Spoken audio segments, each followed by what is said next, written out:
জাতীয় পার্টি স্বৈরাচারকে তৈরি করেছে, স্বৈরাচারকে বৈধতা দিয়েছে। যে জাতীয় পার্টির ব্যাকআপে আওয়ামী লীগ বাংলাদেশে হাজারো মানুষকে খুন করতে পেরেছে। গণহত্যার দোষর যে জাতীয় পার্টি, সে জাতীয় পার্টি যেন কোনোভাবেই এই নির্বাচনে অংশগ্রহণ করতে না পারে। কিন্তু দুর্ভাগ্যের বিষয় হলো, এই নির্বাচনে সেই জাতীয় পার্টিকে অংশগ্রহণ করার সুযোগ দেওয়া হচ্ছে।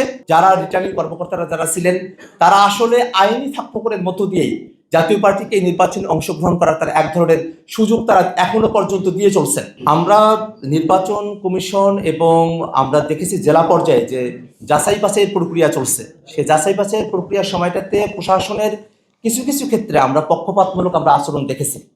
আমরা অনেক ক্ষেত্রে দেখেছি এমন দলের সাথে সম্পৃক্ত ব্যক্তি যারা হয়তো এমন অপরাধের সঙ্গে যুক্ত আছেন যেটা কোনোভাবেই মনোনয়ন বৈধ হওয়ার ক্ষেত্রে সেটা প্রাসঙ্গিক হতে পারে না, কিন্তু তারপরেও তাদের মনোনয়নকে বৈধ হিসেবে ঘোষণা করা হয়েছে।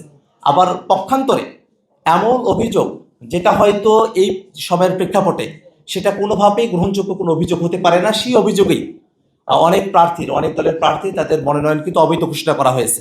এবং আপনারা এই সময়টাতে খেয়াল করে দেখবেন যে আমরা দীর্ঘ সময় ধরে আর মনোবল হতে হয় স্পার্টির। জেরুজালেম 25 বছরের পথ চলায় নিরাপদে রাখার প্রত্যয়ে স্বৈরাচারের যারা দোষর জাতীয় পার্টি এবং অন্যান্য যে দলগুলো আছে তারা যাতে নির্বাচনে অংশগ্রহণ করতে না পারে সে ব্যাপারে আমরা আমাদের দাবি উত্থাপন করেছি। কিন্তু দুর্ভাগ্যের বিষয় হলো, এই নির্বাচনে সেই জাতীয় পার্টিকে অংশগ্রহণ করার সুযোগ দেওয়া হচ্ছে।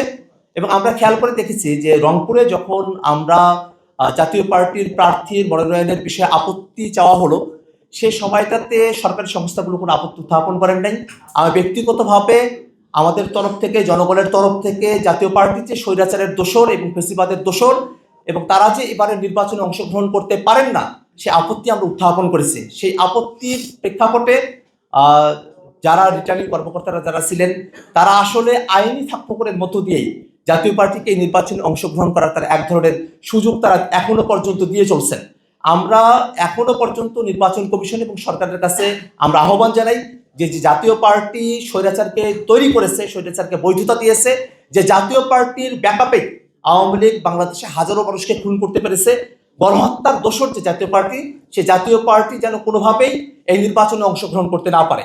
এবং আপনারা খেয়াল করে দেখবেন খুবই অদ্ভুতভাবে এই জাতীয় পার্টির এখন নির্বাচন কমিশনে তাদের তথ্য অনুযায়ী যিনি পার্টির মহাসচিব বা সেক্রেটারি হিসেবে আছেন তিনি এক আলাদা ব্যক্তি চুন্নু, এবং এখন যিনি সিগনেচার করে দিচ্ছেন তিনি আলাদা ব্যক্তি পাটোয়ারি।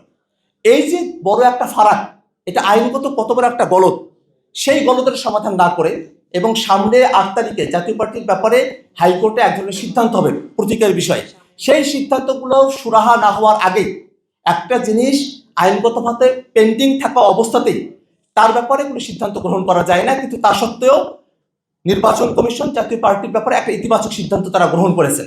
আমরা সেটার প্রতিবাদ জানাই এবং একই সাথে আমরা মনে করি যে এই জাতীয় পার্টিকে নির্বাচনে নিয়ে আসা, এটাকে কোনোভাবে আমরা সরল চোখে দেখি না।